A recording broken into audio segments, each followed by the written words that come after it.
Hey everyone, I hope you enjoyed your read through Luke chapter 4, and now we will jump right in on some devotional activity that can help amplify the message of the text. Paragraph 1, a recap. The Holy Spirit leads Jesus into the wilderness. He fasts for 40 days and faces intense temptation from the devil. Satan asks Jesus to turn rocks into bread, to accept kingdoms from the devil, and to jump and challenge God to catch him. On each occasion, Jesus quotes scripture, gives credit to God, and refuses to fall in the face of temptation.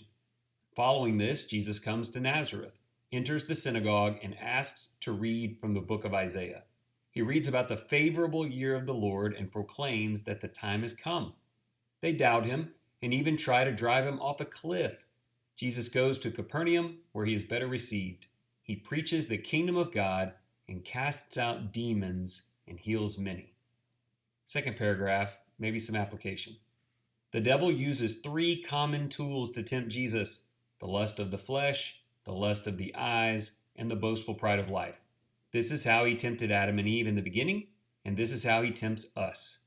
Jesus uses faith, scripture, and wisdom to reject him, and we can do the same in Jesus' name. He is the appointed one and our helper, and has ushered in a favorable age of victory over the devil. Jesus has proven his power in the wilderness, but also in casting out demons, healing the sick, and proving his limitless power. Even the demons proclaim him to be, quote, the Holy One of God.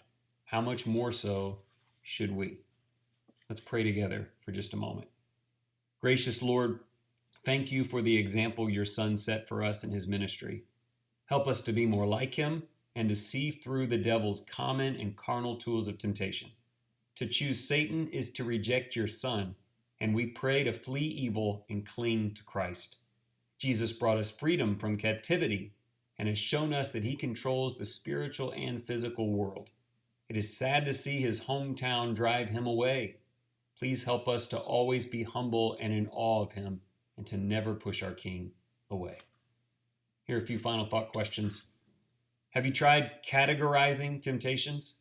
When you feel it coming, identify if Satan is tempting your eye, your flesh, or your pride. Number 2, Jesus' hometown could not accept that he was God's one and only plan to save them. Do you accept and embrace that fact today? And then lastly, what does it say about Christ's glory that even the demons fear and confess him as God? How must your faith be better than the demons? Hope you found that helpful and that you live out Scripture throughout the rest of the day. Thank you for your interest.